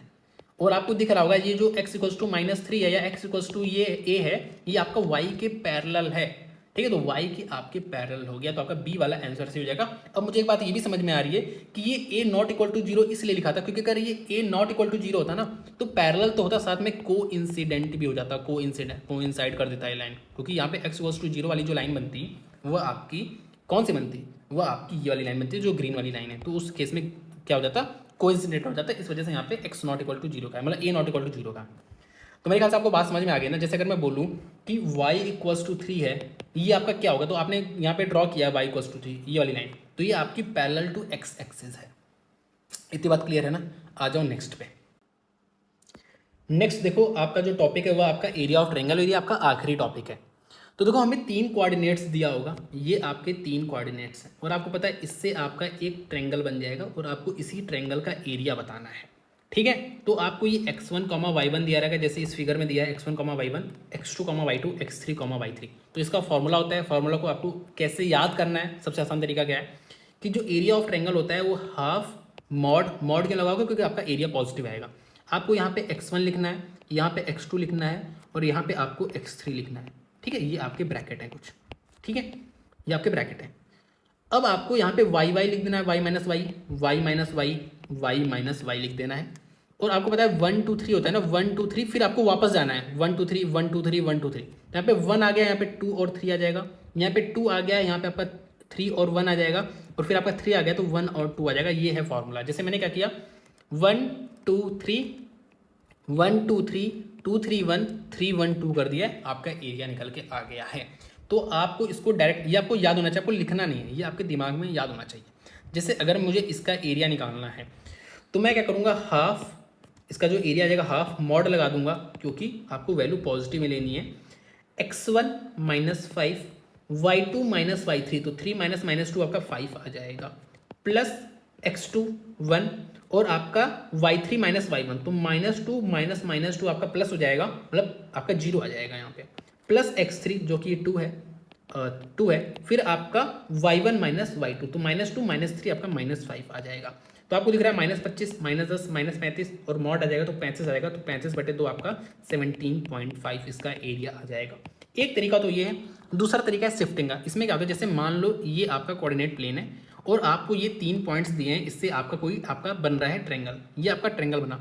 तो हम क्या करते हैं, इस ट्रायंगल को पकड़ के इसका एक वर्टिसेस यहाँ पे ला देते हैं, मतलब पूरे ट्रायंगल को खिसका देते हैं। तो ये आपका जो ट्रायंगल आया है ये आपका कुछ ऐसा हो गया है ना, इसको मैंने पकड़ के बस यहाँ पे कर दिया, मतलब इसका जो एक वर्टिसेस है उसको मैंने 0,0 बना दिया है, मतलब जो x1 y1 है उसको मैंने 0,0 बना दिया है और पूरा शिफ्ट कर दिया है। तो इससे क्या हो जाएगा, आपका x1 y1 0 0 बन चुका है, तो आपका ये 0 बन चुका है, आपका ये 0 बन चुका है, और आपका ये 0 बन चुका है, क्योंकि x1 और y1 आपका 0 बन चुका है। तो आपका ये क्या बचा, ये तो पूरा 0 हो गया, आपका x2 y3 बचा, और यहाँ पे आप देखो x3 और -y2, मतलब आपका -x3 y2 बचा है, और इसका हाफ ये आपका मॉड में है। ठीक है, अब इससे क्या हुआ, देखो आपको 3 कोऑर्डिनेट्स दिए हैं, x1 y1 और x2 y2 और x3 y3, ये आपको 3 कोऑर्डिनेट्स दिए हैं। आपका ये तो 0 है, इसको आपने 0 बना दिया शिफ्टिंग करके। x2 y3 माइनस आपका क्या है x3 y2, तो आप देखो x3 y2, ये y2 है ना, तो ये मतलब बाहर वाले मल्टीप्लाई करके माइनस कर दो, अंदर वाला मल्टीप्लाई कर दो, ठीक है, और उसका हाफ कर दो मॉड लेके, तो आपका क्या आ जाएगा, आपका एरिया निकल के आ जाएगा। अब ये शिफ्टिंग कैसे करते हैं, तो आपको इसको बनाना है 0, आप कोई भी 0 बना दो, मैंने इसको 0 बना रहा हूँ। इसको 0 बनाने के लिए मैंने क्या किया, 5 और 2 ऐड किया है, भाई इसमें अगर 5 ऐड कर दूँ, इसमें 2 ऐड कर दूँ तो मेरा 0 बन जाएगा। तो मुझे हर जगह वही चीज़ करना है, 5 और 2 ऐड करना है हर जगह। तो 5 और 2 अगर मैं ऐड करूँगा तो मेरा सिंपल 6,5 आ जाएगा। और फिर मेरा ये तो मेरा 0,0 बन चुका है, और ये मेरा आ जाएगा 7,0। तो बाहर वाले को मल्टीप्लाई करना है तो आपका 0 आया, माइनस अंदर वाले को मल्टीप्लाई करना है आपका 35 आया, और इसका मॉड लेना था, हाफ करना था, तो आपका यहाँ से भी 17.5 आ जाएगा। तो आप शिफ्टिंग करके भी कर सकते हो, लेकिन आपको अगर आपको फॉर्मूला वगैरह याद है ना, तो दोनों में आपको बराबर टाइम ही लगने वाला है। ठीक है, आ जाओ नेक्स्ट पे। तो नेक्स्ट आपका यहाँ पे एरिया निकालना है। लेकिन जब भी हमें एरिया जैसे जैसे मान लो अगर मुझे 3 लाइंस दिया है, मान लो जैसे अगर मुझे एक लाइन ये दिया है, देखो हमें यहाँ पे कोऑर्डिनेट्स दिया था x1 y1 x2 y2 x3 y3 दिया था, कोऑर्डिनेट्स दिया था। अगर मुझे कोऑर्डिनेट्स न देके मुझे 3 लाइन के इक्वेशन दे, जैसे पहली लाइन की इक्वेशन ये है, दूसरी लाइन की इक्वेशन ये है, तीसरी लाइन की इक्वेशन ये है, मुझे 3 लाइन की इक्वेशन दिया है, अब मुझसे एरिया पूछे तो अब मैं कैसे निकालूंगा। तो क्या करना है, अगर मैं इस वाली लाइन को और इस वाली लाइन को सॉल्व करूँ तो मेरा ये वाला पॉइंट निकल के आएगा कि नहीं, इंटरसेक्शन पॉइंट निकल के आ जाएगा। अगर मैं इन दोनों लाइन के इक्वेशन को सॉल्व कर दूं तो मेरा ये निकल के आएगा, ये सपोज x1 y1 है मान लो। ऐसे अगर मैं इसको और इसको सॉल्व करूं तो मेरा ये निकल के आ जाएगा, ये मान लो x2 y2 है। और अगर मैं इसको सॉल्व करूं, इसको और इसको, तो मेरा ये निकल के आ जाएगा, ये x3 y3 है। और अब आपको तीनों कोऑर्डिनेट्स पता है तो आप एरिया इजीली निकाल सकते हो। ठीक है, लेकिन आपको दिख रहा है ये काफ़ी लेंदी प्रोसेस है। आप ये भी कर रहे हो, ये भी कर रहे हो, फिर आपका ये पॉइंट निकल के आ रहा है, फिर इन दोनों को सॉल्व करो, ये निकल के आ रहा है, फिर इन दोनों को सॉल्व करो, ये निकल के आ रहा है, तब आपको एरिया बता रहा है। तो ये काफ़ी लेंदी क्वेश्चन हो जाएगा। इस वजह से वो क्या करते हैं, आपको एक लाइन जो होता है एक्स एक्सिस या वाई एक्सिस दे देते हैं। अब उससे क्या होता है, अगर मैं आपको इस फिगर के थ्रू समझाता हूँ। जैसे अगर यहाँ पे देखो, तो यहाँ पे देखो आपसे क्वेश्चन क्या कर रहा है कि what is the area of the region created by 2 linear equations. आपको ये एक लाइन की इक्वेशन दिया है, एक ये लाइन की इक्वेशन दिया है, bounded by these lines and the x axis. यहाँ पे एक्स एक्सिस भी एक लाइन ही है, ये देखो ये एक्स एक्सिस है, ये भी तो एक लाइन है। ठीक है, और इसकी इक्वेशन क्या होती है, इसकी इक्वेशन होती है y इक्वल्स टू 0, जो आपको मैंने अभी ऊपर बताया। ठीक है, तो आपको यहाँ पे बेसिकली 3 लाइन दिया है, और इन तीनों लाइन से जो एरिया बाउंडेड है, जो जैसे ये भी तो 3 लाइन की इक्वेशन है, तो आपको ये जो एरिया है आपको ये बताना है। तो कैसे बताना है आपको मैं ड्रॉ करके बताता हूँ, आपको पहले समझाता हूँ, फिर आप इसको मुश्किल से 20 सेकेंड में कर दोगे। ठीक है, जैसे मैं यहाँ पे एक लाइन ड्रॉ करता हूँ, मान लो ये आपकी एक लाइन है, तीसरी लाइन है, जिसकी मैं वैल्यू मान लेता हूँ। जैसे अगर इसी को देख लेता हूँ तो simple 2x minus Y equal to -2 कह दे रहा हूँ, चलो। तो 2x minus Y equal to -2, ये आपकी 3 लाइन है। ठीक है, तो आपको बेसिकली क्या करना है ना, आपको इसमें ये बेस निकालना है, ये देखो ये आपको बेस निकालना है, बेस जो मैं नीचे ड्रॉ कर रहा हूँ ब्लू कलर से, ये बेस निकालना है, ये बेस निकालना है, और ये आपको हाइट निकालना है, half into base into height करना है। आप इजीली निकाल सकते हो। अब ये half into base into height ये कैसे निकालोगे, तो आपको पता है जैसे अगर आप इस लाइन के इक्वेशन को सॉल्व करो और इस लाइन के इक्वेशन को सॉल्व करो, ये दोनों लाइन, तो आपका ये वाला पॉइंट आएगा, ये आपका x, y आएगा मान लो। ठीक है, तो आपको पता है ये जो y है, y यही तो है, इसी की तो लेंथ है y, तो ये आपका y आ जाएगा, जो कि आपकी परपेंडिकुलर हाइट आ जाएगी। मतलब ये दो जो इक्वेशन दिया है एक्स एक्सिस या वाई एक्सिस के अलावा, जो दो इक्वेशंस दी हैं, जैसे ये वाली दो इक्वेशन है, ये 2x plus Y equal to 6 जो दिया है, और 2x minus Y equal to -2 जो दिया है, इसको आप y के लिए सॉल्व करोगे। आपको x से मतलब ही नहीं है, आपको सिर्फ y से मतलब है। तो y आपका क्या है, y आपका ये परपेंडिकुलर डिस्टेंस ही तो है, तो आपका परपेंडिकुलर डिस्टेंस आ जाएगा। अब आपको ये बेस निकालना है, जो ब्लू कलर से ये वाली लाइन है बेस, इसको कैसे निकालोगे, तो आपको पता है जैसे ये वाला जो पॉइंट है, ये वाला जो पॉइंट है, ये यहाँ पे आपकी y की वैल्यू 0 है, y की वैल्यू 0, तो अगर आप यहाँ पे y की वैल्यू 0 डाल दोगे तो आपका x निकल के आ जाएगा, क्योंकि जो ये वाला पॉइंट है इस लाइन को सेटिस्फाई करेगा कि नहीं, बिल्कुल करेगा। और इस पॉइंट पे y की वैल्यू 0, तो x की वैल्यू क्या होगी, तो y की वैल्यू 0 डाल दो तो यहाँ पे x की वैल्यू आपकी -1 आ जा रही है, तो यहाँ पे x की वैल्यू -1 आ जा रही है। आप इस वाली वैल्यूज को मत देखो, मैं आपको समझाने के लिए कर रहा हूँ बस।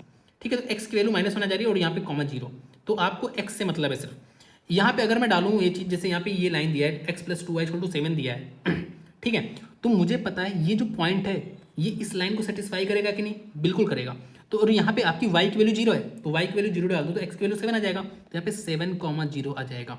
तो आप देखो x, ये देखो 7 है, मतलब ये वाली जो लेंथ है वह 7 है, और ये वाली लेंथ आपकी 1 आई है, यहाँ पे -1 आया, तो ये 1 है बेसिकली। तो जो आपका बेस आया है, बेस आपका 8 आया है, हाइट आपका जो भी आया है, मान लो जैसे यहाँ पे 0,3.5 है ना, तो ये आप 0, नहीं है वैसे, कुछ और है, कुछ भी है मान लो, ये वाली हाइट आपकी 4.5 है, मान लो 4.5 दिख रहा है ना, 4.5 है, तो ये आपका 4.5 क्या आ गया, 4.5 आपका आ गया परपेंडिकुलर हाइट। तो हाफ इंटू 8 इंटू 4.5 कर दोगे तो आपका यहाँ से एरिया निकल के आ जाएगा। ये तो मैंने रैंडमली वैल्यू माना था, तो इस वजह से इसके अकॉर्डिंग नहीं आ रहा है। मैं आपको ये वाला क्वेश्चन करके बताता हूँ कैसे करना है। जैसे ये वाला क्वेश्चन देखो आप, तो बेसिकली आपको 3 लाइन दिया, मैं ड्रॉ करके बता रहा हूँ, अगले वाले क्वेश्चन में इसमें हम ड्रॉ नहीं करेंगे, ठीक है, आपको मैं समझाने के लिए ड्रॉ कर रहा हूँ बस। जैसे मान लो यहाँ पे 3 लाइन है, एक लाइन ये है, ठीक है, एक लाइन ये है, और एक आपका यहाँ पे एक्स एक्सिस है, ठीक है। तो ये एक्स एक्सिस है, ये आपकी जो लाइन है वह आपकी 2x plus Y equal to 6 दिया है। ये वाली जो लाइन है आपकी 2x minus Y equal to -2 दिया है। अगर आप इस लाइन को और इस लाइन को सॉल्व करोगे तो आपका ये वाला पॉइंट निकल के आ जाएगा x कॉमा वाई। लेकिन आपको x से मतलब नहीं, आपको सिर्फ y से मतलब है, क्योंकि जो y होगा ये आपका परपेंडिकुलर डिस्टेंस होगा। क्यों होगा, क्योंकि आपको दिख रहा है ना यहाँ पे देखो, ये तो बेस है, तो ये आपका क्या है, परपेंडिकुलर डिस्टेंस है। तो आपको y के लिए सॉल्व करना है सब सिर्फ, तो अब y के लिए सॉल्व कर दो, तो आप सिर्फ माइनस कर दोगे, इससे इस वाले को माइनस कर दो। जैसे अगर मैं यहाँ पे लिख दूँ, चलो मैं लिख दे रहा हूँ, आप माइनस कर दो तो आपका ये 2y इक्वल्स टू क्या आ जाएगा, आपका 8 आ जाएगा, मतलब y इक्वल टू 4 आ जाएगा।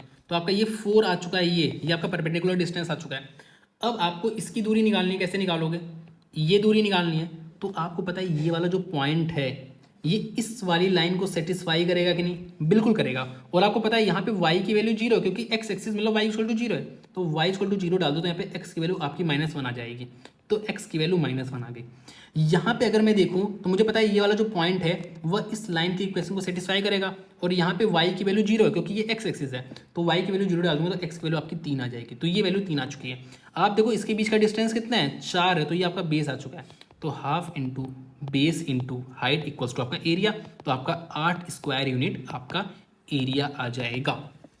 मैं आपको दोबारा समझा रहा हूँ कि आपको करना क्या है, ठीक है। आपको ये सब ड्रॉ वगैरह नहीं करना है, आपको सिंपली क्या करना है, आपको पता है कि ये बेसिकली y इक्वल्स टू 0 है, तो मैं y इक्वल टू 0 यहाँ पे पुट करूँगा, यहाँ पे पुट करूँगा, तो मेरा बेस निकल के आएगा, मतलब x की 2 वैल्यू है कि उसके बीच का जो डिस्टेंस है वो मेरा बेस आ गया। तो y इक्वल टू 0 पुट करूँगा तो यहाँ पे x की वैल्यू 3 आ रही है, यहाँ पे y इक्वल टू 0 पुट करूँगा तो x की वैल्यू -1 आ रही है, और -1 और 3 के बीच में दूरी कितनी होती है, 4 की दूरी होती है, तो ये आपका बेस आ चुका है 4। हाइट निकालने के लिए मैं इस वाली इक्वेशन और इस वाली इक्वेशन को आपका सॉल्व करूँगा y के लिए, क्योंकि y मेरा परपेंडिकुलर डिस्टेंस आता है। तो अगर मैं इसको सॉल्व कर दूँ 2x plus Y equal to 6 and 2x minus Y equal to -2, तो आपका यहाँ पे क्या आ जाएगा, माइनस कर दूंगा तो आपका यहाँ पे 2y इक्वल टू 8 आ जाएगा, मतलब y इक्वल टू आपका 4 आ जाएगा। तो आपका ये परपेंडिकुलर डिस्टेंस आ चुका है, यहाँ से आप एरिया निकाल सकते हैं। जैसे अगर मैं नेक्स्ट क्वेश्चन की बात करूँ, यहाँ पे अगर आप नेक्स्ट क्वेश्चन देखो तो आपसे क्या कह रहा है, what is the area of the region enclosed by the graphs of the equation 2x minus 3y plus 6 equal to 0 and 4x plus Y equals to 16 and y equal to 0। तो y equal to 0 दिया, तो y equal to 0 मैं यहाँ पे डालूंगा तो x की value आएगी, क्या आ रही है, अगर मैं डाल दूँ यहाँ पे 0 डाल दिया, 0 हो गया, तो 2x प्लस 6 इक्वल टू 0, तो x की वैल्यू आपकी -3 आ चुकी है। वही चीज़ अगर मैं यहाँ पे y इक्वल टू 0 डाल दूँ तो यहाँ पे y x की वैल्यू क्या आ जाएगी, 4 आ जाएगी। इसके बीच में दूरी कितनी है, 7 है, ये आपका बेस है, half into base into height. Height के लिए मैं इन दोनों इक्वेशन को सॉल्व कर दूंगा y के लिए, तो 2x प्लस 3y को मैं इसको 2 से मल्टीप्लाई कर दूंगा, इस वाली इक्वेशन को 2 से मल्टीप्लाई कर दूंगा, तो 4x minus 6y equals to -12 आ जाएगा। मैंने इस 6 को उधर भेज दिया, -6 को, तो आपका 2 से मल्टीप्लाई भी किया था। 4x plus Y equals to आपका 16 आ रहा है। मुझे y के लिए सॉल्व करना है, तो आपका 7y इक्वल टू -28 आ रहा है, तो y की वैल्यू आपकी 4 आ रही है, तो ये आपका परपेंडिकुलर है, तो ये आपका परपेंडिकुलर आ चुका है, तो आपका 14 इसका एरिया आ चुका है, 14 इसका एरिया आ चुका है। जैसे अगर मैं यहाँ पे निकालूँ तो देखो, वैसे इसको आप खुद से करना, इसको आप खुद से कर लेना। बेसिकली आपको क्या करना है, एक्स एक्सिस है, मतलब मैं y इक्वल टू 0 है, तो y इक्वल टू 0 यहाँ पे डालोगे और यहाँ पे डालोगे तो x की वैल्यू आएगी, उसके बीच का जो डिस्टेंस होगा वह आपका बेस होगा, और इन दोनों इक्वेशन को सॉल्व करना, तो जो y की वैल्यू आएगी वह आपका परपेंडिकुलर होगा, half into base into height कर देना। और ये आपका क्वेश्चन है, इसका आप मुझे आंसर बताओगे। ये आपका क्वेश्चन नंबर 2 है, इसका आंसर आप मुझे कमेंट सेक्शन में बताओगे। अच्छा, यहाँ पे x एक्सिस न देके आपको y एक्सिस भी तो दे सकता है, तो देखो y एक्सिस में क्या होगा, मैं आपको समझा दे रहा हूँ, बस समझ लो ध्यान से। देखो यहाँ पे ये आपका y एक्सिस है, ठीक है, y एक्सिस का मतलब होता है x इक्वल्स टू 0, और आपको 2 लाइन के इक्वेशन देगा यहाँ पे और यहाँ पे, ये आपको 2 लाइन के इक्वेशन दिया है और आपको बताना है कि इसका एरिया क्या होगा। तो अगर आप इस वाली लाइन में, जो ये वाली लाइन है, आपको ये पॉइंट निकालना है, तो आपको पता है x की वैल्यू 0 है, तो आप जब सॉल्व करोगे तो यहाँ पे y की वैल्यू आपकी आ जाएगी y1 मान लो, क्योंकि आपको पता है ये वाला जो पॉइंट है इस लाइन को सेटिस्फाई करेगा, और यहाँ पे x की वैल्यू 0 है तो y की वैल्यू आपका इजीली निकल के आ जाएगा कि नहीं, y1। ये आपका ऐसे ही y2 निकल के आ जाएगा, तो आपका ये हो चुका है बेस। ठीक है, तो इस केस में आप y2 माइनस माइनस करोगे तो आपका बेस आ जाएगा, क्योंकि आपको x की वैल्यू 0 दिया है, तो x की वैल्यू 0 डालोगे तो आपको y की वैल्यू आ जाएगा, तो ये आपका इसके बीच की जो डिस्टेंस होगी वो आपकी बेस आ जाएगी।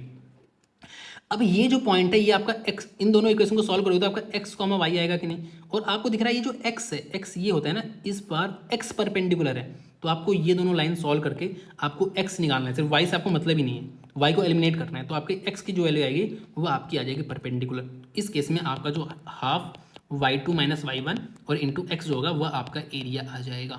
ये कोई फॉर्मूला नहीं है, मैं आपको समझा रहा हूँ बस कैसे बनाना है, आपको कैसे करना है। ठीक है, तो मेरे ख्याल से आप समझ गए हो, इसका आंसर आप मुझे कमेंट सेक्शन में बताओगे। तो यहाँ पे मैं आपको एक बार और ये पूरा जो मैंने आपको बताया ना, एक बार मैं आपको रिकैप करा रहा हूँ, बहुत ही ध्यान से सुनना। ठीक है, और यहाँ पे जो वैल्यूज़ मानी है वो मैंने अपने लग से मानी, तो हो सकता है वैल्यूज़ हो सकता है थोड़ा गलत गलत हो जाए, हमें बस मेथड समझना है। तो देखो यहाँ पे y इक्वल टू 0 दिया है, तो आपको सबसे पहले इन दोनों इक्वेशन को y के लिए सॉल्व करना है। तो y की वैल्यू कुछ आएगी, तो जो y की वैल्यू आएगी वह आपकी परपेंडिकुलर डिस्टेंस आ जाएगा। और जब आप y इक्वल टू 0 डालोगे यहाँ पे और यहाँ पे, तो आपका x1 आएगा और x2 आएगा, मतलब x की वैल्यू आएगी यहाँ पे और यहाँ पे, तो इसके बीच का जो डिस्टेंस होगा वह आपका आ जाएगा बेस। समझ गए? जैसे यहाँ पे x की वैल्यू 0 दिया है, तो x की वैल्यू 0 दिया है, तो आप इन दोनों इक्वेशन को x के लिए सॉल्व करोगे तो जो x की वैल्यू आएगी वह आपकी परपेंडिकुलर डिस्टेंस आ जाएगी। और जब आप x की वैल्यू 0 यहाँ पे डालोगे तो y1 आएगा, y की वैल्यू कुछ आएगी, यहाँ पे y की वैल्यू कुछ आएगी, सपोज y1 और y2 आ गया, तो इनके बीच का जो डिस्टेंस होगा, जो गैप होगा, जो डिफरेंस होगा, वह आपका आ जाएगा बेस। समझ गए? इसको आप एक तरीके से और सोच सकते हो कि जब आप y इक्वल टू 0 डालोगे इसमें और इसमें, तो आपका x1 और x2 आएगा, तो ये आपका आ चुका है बेस। तो अगर ये x1 x2 आपने निकाला है, तो इन दोनों को आप y के लिए सॉल्व करोगे, तो जो y की वैल्यू आएगी इन दोनों इक्वेशन को सॉल्व करके, तो ये आपका आ जाएगा परपेंडिकुलर डिस्टेंस। फिर से 4 बार बता रहा हूँ, याद हो जाना चाहिए। यहाँ पे x की वैल्यू 0 दिया है, तो मैं इन दोनों को x के लिए सॉल्व करूंगा, तो ये आपका जो x की वैल्यू आएगी वो आपकी परपेंडिकुलर डिस्टेंस आ जाएगी। और जब आप x की वैल्यू 0 डालोगे इसमें, तो आपका y की वैल्यू कुछ आएगी, y1 मान लेता हूँ, यहाँ पे इसमें डालोगे x इक्वल टू 0, तो y2 की वैल्यू आ जाएगी, ये आपका आ जाएगा बेस।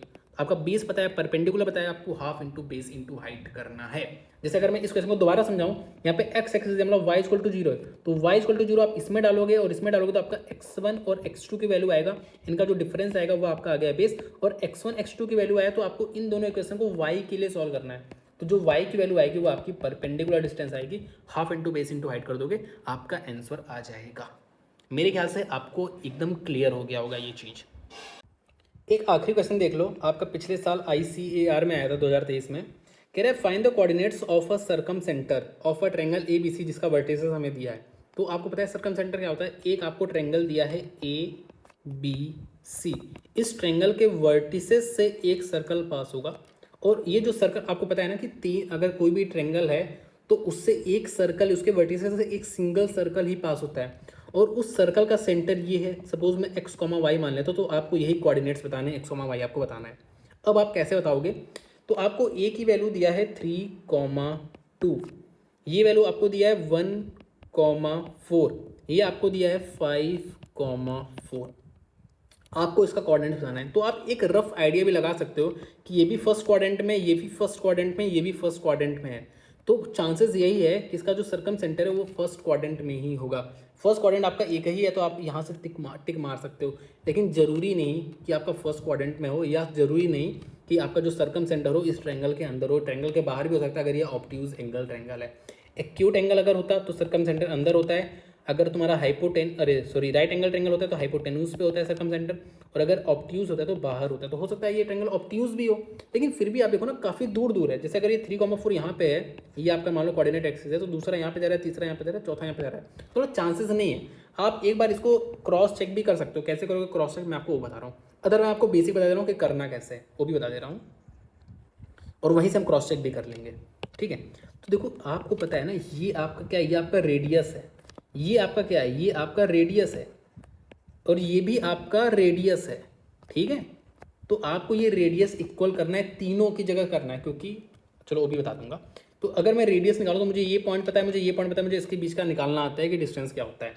तो x माइनस 3 का whole square plus Y minus 2 का होल स्क्वायर, इसका रूट ये आपका रेडियस आ चुका है। ऐसे आप ये वाला भी लिख लो, ये कितना आ जाएगा आपका x माइनस 1 का whole square plus Y minus 4 का होल स्क्वायर, इसका रूट कर दो।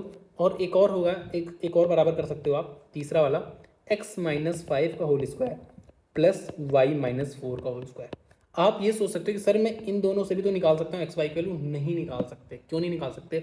मान लो अगर ये मैं ये पॉइंट मान लेता हूँ, आपका सर्कम सेंटर तो है नहीं, लेकिन हो सकता है ये दूरी आपकी बराबर हो जाए। ठीक है, इस वजह से आपको तीनों ही अप्लाई करना पड़ेगा। आप एक बार इसको चेक करो डायरेक्ट, क्योंकि आपको लग रहा है कि ये वाला होगा, तो इसको डायरेक्ट चेक कर सकते हैं हम लोग। तो अगर मैं 3 और कॉमा 4 डालूँ, ये 3 हो गया, ये आपका 4 हो गया, ये आपका 3 हो गया, ये आपका 4 हो गया, ये आपका 3 हो गया, ये आपका 4 हो गया।